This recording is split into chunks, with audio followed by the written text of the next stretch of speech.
Dark Ages Zoned. Episode 3, The Mindkeepers. Enjoy this commercial break as short clip Inkfluence's newest product, ink balls. I'm doing this for ink balls. We are going to have some kids programs that have fun with art.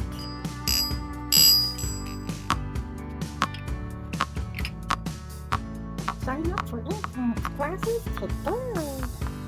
There was a time when medicine was meant to heal, when doctors swore an oath to do no harm.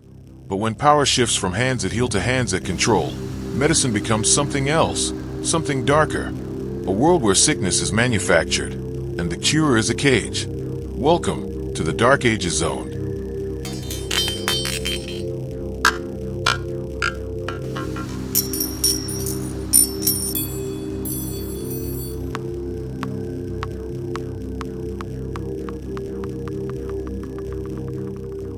Scene 1. The Reign of the Medical Overlord. In 2025, the world changed forever. The government was no longer in charge, industry was. The medical system had won the ultimate prize, the legal right to control life and death. Every citizen was implanted with a medical chip, allowing doctors and pharmaceutical companies to monitor, diagnose, and prescribe treatments at will. There was no escape. If a person refused medication, their chip shut down their body. If they disobeyed, their nervous system was flooded with pain. And so, humanity obeyed. Every movement was monitored by robotic enforcers. Conversations were restricted. People were separated, living in isolated units, their schedules dictated by medical authorities.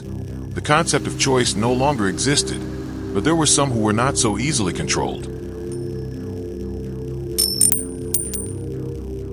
Scene 2. The Chosen Prisoners. The overlords had one special rule. Intelligence was a threat. Creativity was a virus. The most gifted minds, scientists, artists, mathematicians, and visionaries, were captured, taken to an undisclosed facility. 50 such individuals were held in a research lab, locked in solitary rooms. They were tested, drained, used for their skills, then put back into their sterile prisons. There was no joy, no laughter, no food, only meal pills. They were machines now. But one prisoner had other plans. Scene 3. The Hidden Messages. Among the prisoners was Dr. Helena Carter, a strategist and puzzle master. She saw what no one else did, patterns in their captivity. She began leaving clues behind in workstations, in test chambers, in the nutrient pill dispensary. A scratch symbol here, a coded number there. Each subject rotated through the facility, working in different rooms. Slowly, they began to notice. A physicist saw an equation that shouldn't be there. A linguist found a misplaced letter. A musician tapped a rhythm that matched a sequence on a monitor. Piece by piece, the prisoners built a secret map of the facility. They learned where the guards were stationed, where the robots recharged, where the weak points were. And then, the plan began. Scene 4. The Escape. The day came when all 50 were ready. Their final test was a medical scan, a procedure where they were sedated and examined. But Helena had figured out how to disable the sedation. One by one, they overpowered the robots, hacked the door codes, and navigated the labyrinth of the facility. The alarms blared, but by then, it was too late. They made it to the surface, running into the open air for the first time in years. But their nightmare was not over. Scene 5. The Outside World. What they saw was worse than they imagined. The world had changed. The people were no longer people. Their eyes were blank, their movements robotic. The medical overlord had done more than control their bodies.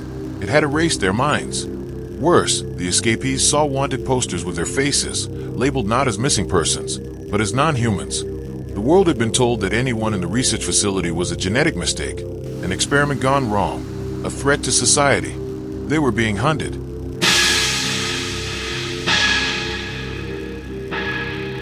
Scene 6. The Silent War.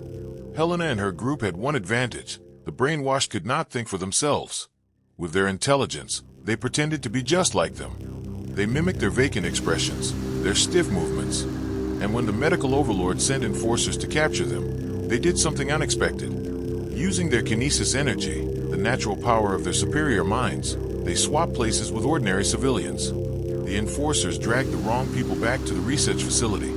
The 50 escapees watched from the shadows as the captives, now realizing the truth, screamed for mercy. But there was none. Helena and the others had won their freedom. But as they looked around at a world controlled by the medical overlord, a question remained. Were they ever truly free?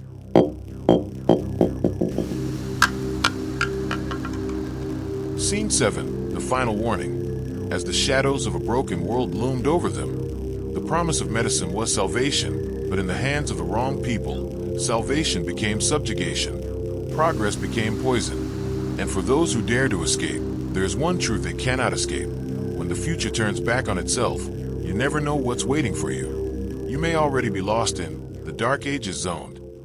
Join us next time for a visual art expression. These are just one of the many options available. Contact us at Inkfluence of Art for more information.